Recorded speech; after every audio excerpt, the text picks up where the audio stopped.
the lab again. Oh no, back to the lab again. We messed up. Back to the lab again. Not again. Back to the lab again.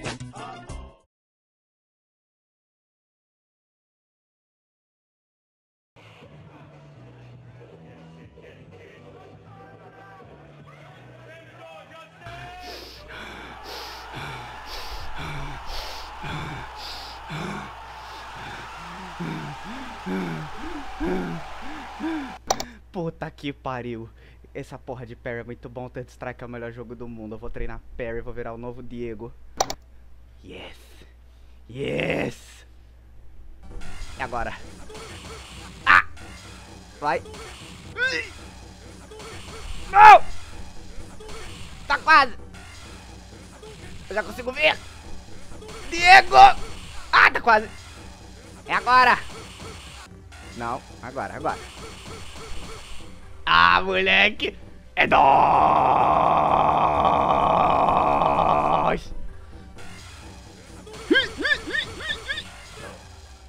Oh! Punido! Street 5 é melhor, vai. Vem, seu escravo de merda. É, parry. Varre. Defende. Bloqueia. Black! Nani? Por que eu perdi se eu tava dando parry em tudo, cara? Puta que pariu, jogo de merda. Quem diria, diferentemente do que você possa ouvir por aí, Third Strike não é só parry. Parry não substitui defesa, muito longe disso. Em termos extremamente simplificados, tudo gira em torno de um conceito clássico que, a seu turno, é inerente à essência mais básica de qualquer jogo de luta: risco contra recompensa. A fim de melhor ilustrar nosso ponto, eis um trecho de uma entrevista com um jogador americano de notório saber e habilidade, 5 Star, realizada por Gutex. A entrevista completa está disponível em seu canal. Okay. In Third Strike, I would like to call it like the 5 principles of Third Strike, like the 5 qualities that kind of make a Third Strike player. Number 1 and most important is parry ability. But before you judge that, let me explain before. I say parry is the most important, not because, you know, I just want you guys to go out and parry everything in the game. Right. That's not what I'm trying to say. Right. So it's not as simple as just guessing correctly every time, because lots of times not parrying is the best way. Is also the better thing to do. The parry. Right. It's understanding when to use it correctly, because you know sometimes blocking is it's going to be the better option most of the time anyways. Right. It's using it correctly. Usar o parry de forma correta. Aí está um desafio e tanto, principalmente para aqueles desprovidos de uma noção geral de Third Strike. Todavia, tentaremos fazer o possível para garantir aos espectadores desse tutorial o conhecimento básico necessário para o desenvolvimento dessa noção, especificamente sob o prisma relativo aos parries. Para tanto, acredito que o melhor a se fazer é desmistificar alguns mitos acerca do parry.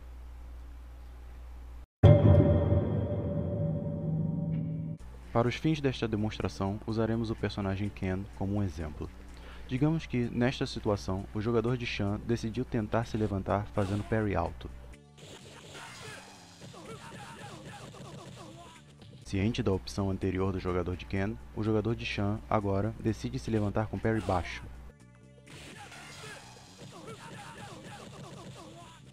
O que poucos parecem entender, porém, é que o jogador de Chan sempre possuirá a opção de recusar-se a lidar com este mix-up, simplesmente defendendo-se abaixado, uma vez que essa posição defensiva o resguardará com segurança e igualmente das duas opções. Isso pois nem sequer estamos levando em conta a adoção, por parte do jogador de Ken, de qualquer outra espécie de estratégia capaz de vencer parries, independentemente de altos ou baixos, como throws,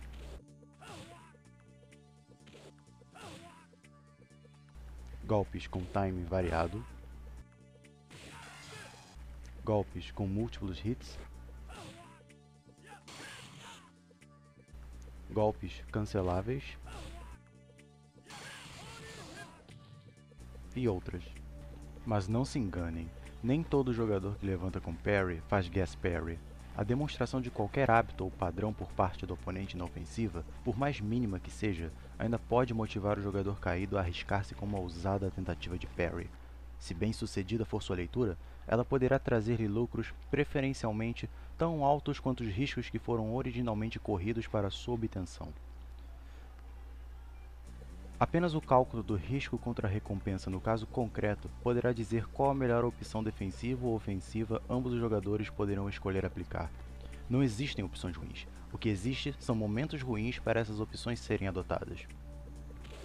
Estatisticamente falando, contudo, não há como negar que a defesa é, sem sombra de dúvidas, a ferramenta mais segura.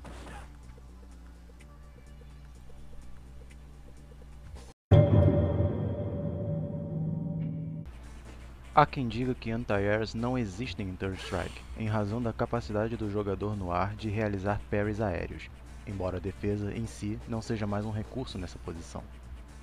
Contudo, é evidente para qualquer jogador minimamente familiar com Third Strike que esse certamente não é o caso.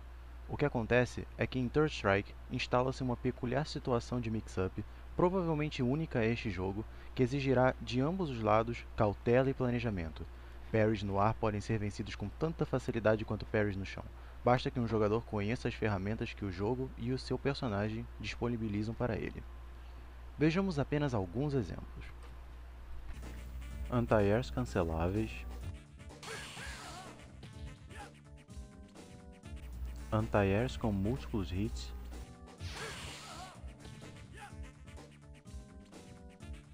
standing light punch, pulo para frente,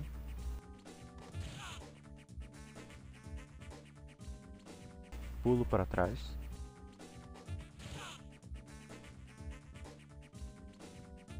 caminhar por baixo,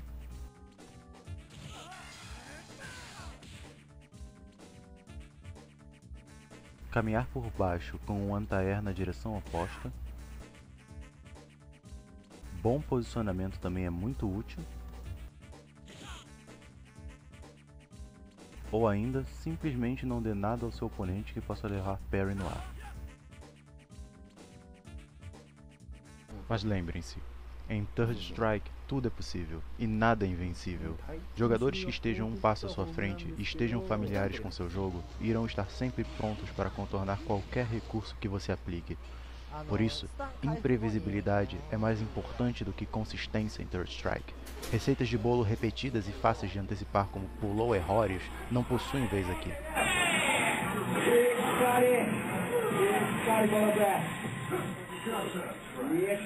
Mas fica novamente o alerta.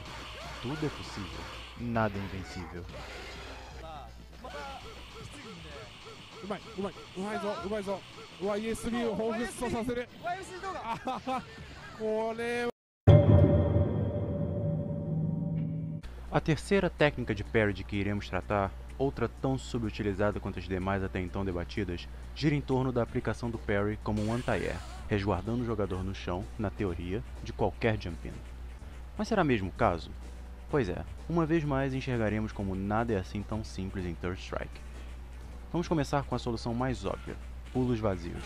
Concentrado numa animação de parry que acaba nunca vindo, o jogador no chão perde momentaneamente sua chance de fazer anti-air, podendo acabar se vendo especialmente vulnerável a esta tática.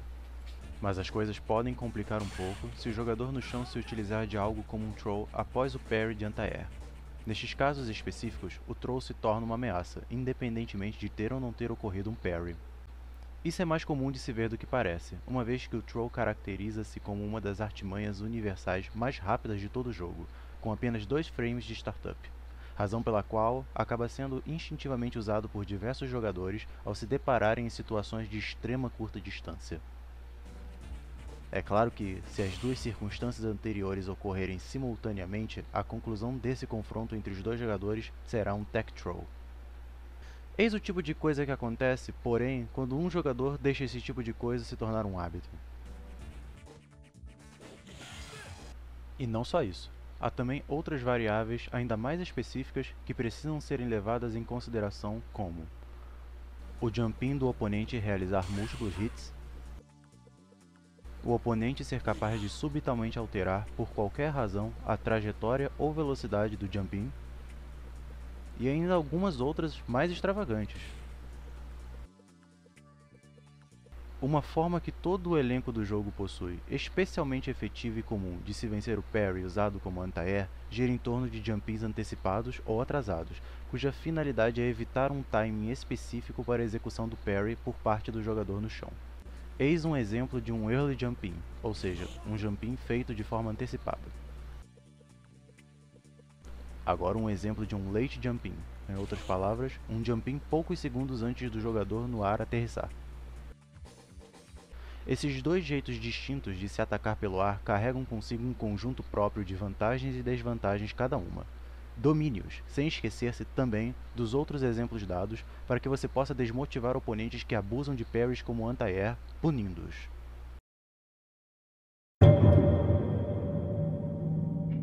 Head parries são extremamente mais trabalhosos de se executar com consistência do que parries comuns, mas, ironicamente, são bem mais simples em sua essência do que sua contraparte normal, e em virtude disso, iremos debater primeiro sobre Red Parries.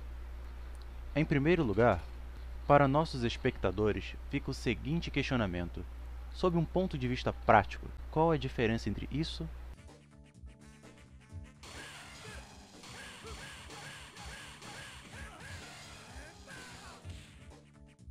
e isso?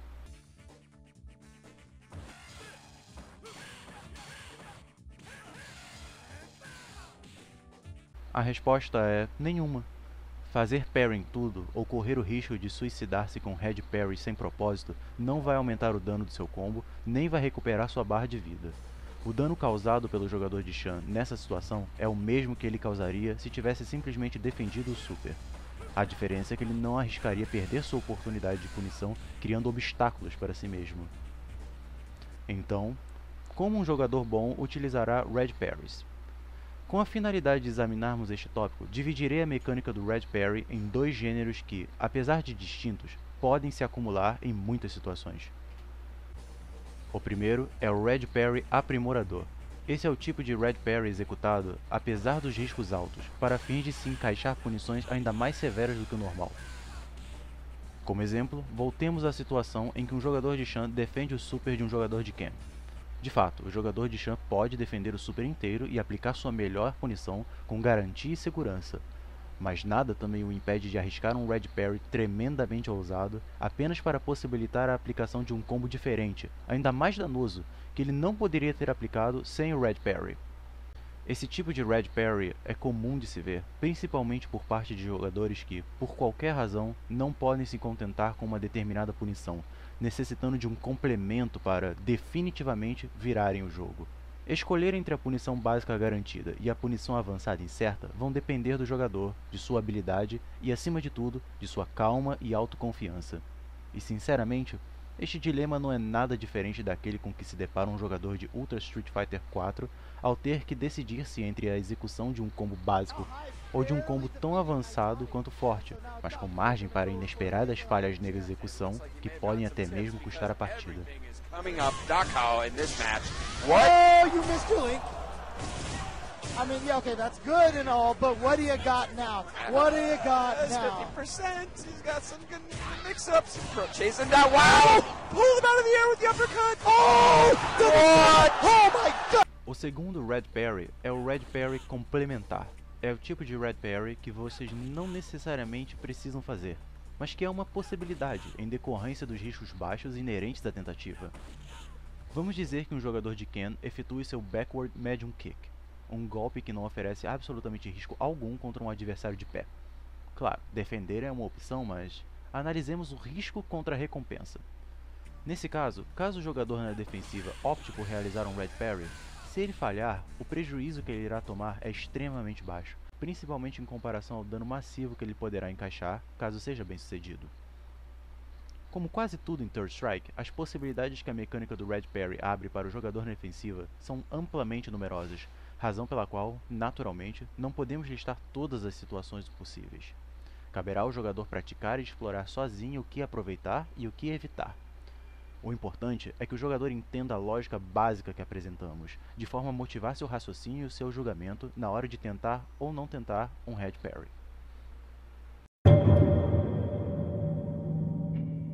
Agora que observamos situações de cotidiano uso dos parries e as dissecamos sob o ponto de vista de um jogador mais técnico, acredito que esta seja a hora mais apropriada para discutirmos sobre o uso dos parries no chão, em situações neutras ou similares. Posso dizer com quase toda certeza que é aqui que os parries podem ser mais perigosos e assustadores, principalmente nas mãos de jogadores mais experientes, que estão familiarizados com os momentos mais oportunos e menos arriscados para se pescar e confirmar parries. Mas antes, é claro, vale a pena deixar uma mensagem para os jogadores mais novos, aqueles que estão começando a jogar Third Strike e querem entender como e quando o parry deve ser usado. E a minha resposta para essas pessoas é bem simples. O melhor jeito de começar a usar parries é simplesmente não usando. Quanto menos um jogador novo depender de parry, quanto mais cedo esse jogador compreender a importância e a superioridade da defesa, tornando-se cada vez mais e mais sólido, sutilmente o parry irá começar a emergir, não como um substituto para a defesa, mas como um importante complemento, aplicado com a sabedoria necessária para distinguir entre boas e más oportunidades. O segredo por trás de um uso inteligente do parry desdobra-se em dois ângulos, dois pontos de vista, dois lados da mesma moeda. O que eu julgo ser o principal e que também será o foco dessa parte do nosso vídeo é a leitura, comumente chamado de Yomi, e o conhecimento. Leitura, ou Yomi, nada mais é do que a capacidade de um jogador de antecipar as jogadas do seu adversário. Vamos dizer que, por experiência, o jogador de Shan, nesse caso, aferiu que seu oponente, um jogador de Ken, apresenta o hábito recorrente de tentar counter-pokes ao sinal mais mínimo de pressão.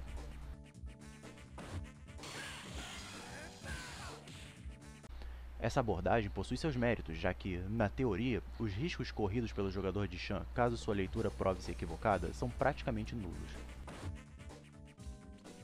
Mas e se o jogador adversário tiver um Yomi superior? Mas e se o jogador adversário tiver previsto até isso? Mas e se o jogador adversário tiver antecipado que seu oponente anteciparia sua previsão original?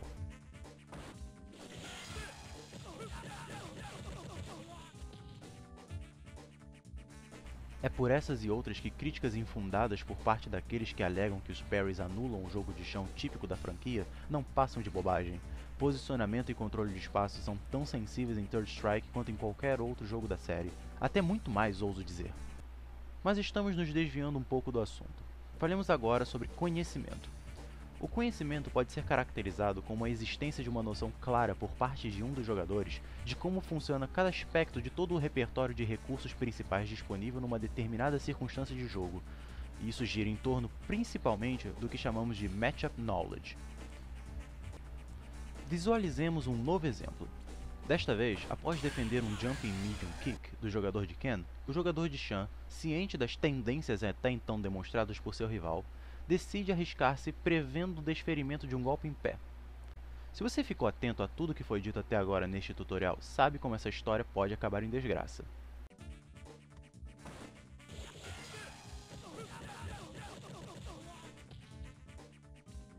Agora, vamos inverter os personagens. Digamos que, após defender um Jumping Medium Kick do jogador de Shan, o jogador de Ken se depare com a mesma situação.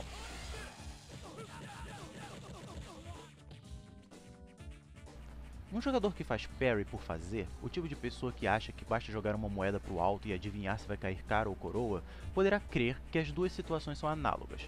Mas observem como o conhecimento do jogo pode colaborar com a leitura para identificarmos com exatidão o tipo de risco com que ambos os jogadores lidam dos dois lados desse confronto. Em primeiro lugar, o jogador de Ken possui mais opções do que o jogador de Shan para confirmar um combo a partir de um golpe em pé, sem o uso de barra. Em contrapartida, sem super, um jogador de Ken terá opções mais limitadas a partir de um golpe baixo. Enquanto isso, mesmo com barra, confirmar um combo com super usando Shan não é tarefa fácil, e ainda exige que o oponente esteja abaixado para que seu super conecte após um close heavy kick. Sem super, a situação fica ainda pior, pois como Ken, Shan não possui formas lucrativas, ao menos sem barra, de produzir dano a partir de um golpe baixo. O que os dois podem fazer são coisas como Crouching Medium Kick, um golpe cancelável em Specials. mas devido a ser praticamente impossível confirmar combos a partir deste golpe, os dois ficam à mercê da incerteza, razão pela qual essa é uma opção que praticamente é descartada por jogadores de Ken e também de Shan, na ausência de barra. Isso sem sequer falarmos de como, mesmo que os dois jogadores executem a tática supracitada, é evidente qual dos dois personagens representará o maior perigo para o jogador que tente se defender ou tentar parry em pé. Uma análise simples dessa traz à tona os seguintes dados. Primeiro, Ken é um personagem com mais opções para confirmar combos do que Shan, com ou sem barra, razão pela qual é mais arriscado tentativas de parry em situações como essa contra esse personagem ao invés daquele. O risco de tentar um parry alto ou baixo nessa hipótese contra um jogador de Shan, portanto, é baixo, pelo menos comparado à recompensa que um poderá extrair desse parry se bem sucedido. Número 2. Sem barra, as chances de um golpe de pé vir por parte do jogador de Ken são mais altas, uma vez que, mesmo sem barra, o jogador de Ken ainda possui uma forma poderosa de confirmar um combo apenas com specials, razão pela qual um parry alto, nessa situação, possui maior probabilidade de eficácia do que um parry baixo. Maior probabilidade, contudo, ainda não quer dizer certeza. Número 3. Independentemente de alto ou baixo, uma tentativa previsível de parry ainda pode ser contornada com os métodos já discutidos ao longo deste vídeo. Segue outro exemplo. O jogador de Shan, encurralando o jogador de Ken e preparando-se para pressioná-lo com mites, desfere um crouching medium kick. Contudo, o jogador de Ken conclui que, da distância que os separam, seu oponente não oferece qualquer ameaça que não possa ser repelida por um parry baixo. Invertendo os papéis, contudo, nota-se que a recíproca não é verdadeira. Um jogador de Shan que tente parry baixo nessa distância contra um jogador de Ken pode acabar surpreendendo-se com a execução de um golpe facilmente confirmável em super que só leva parry alto, até mesmo de tão longe. Sem barra, a situação é parecida. O único adendo que podemos fazer é que, embora o jogador de Ken ainda tenha uma opção que só leva parry alto e que pode atingir seu rival dessa distância, inexiste, pelo menos, a ameaça de um super. Observem como as coisas mudam, de personagem para personagem, de distância para distância, de posição para posição. Um jogador ciente destas possibilidades específicas é um jogador com conhecimento. Agora, imaginem um malabarismo constante de possibilidades. Apenas conjecturem uma imensa e complexa teia de eventos e táticas, um emaranhado de técnicas em potencial, apenas esperando para serem utilizadas com o apertar de qualquer botão, num perpétuo estado de mutação, uma vez que tudo pode mudar com o efetuar de um único passo para frente, ou de um simples passo para trás, ou de um dash que subitamente altera o posicionamento dos personagens no jogo neutro, ou da simples obtenção de alguns pixels a mais de barra para super. Este é Third Strike.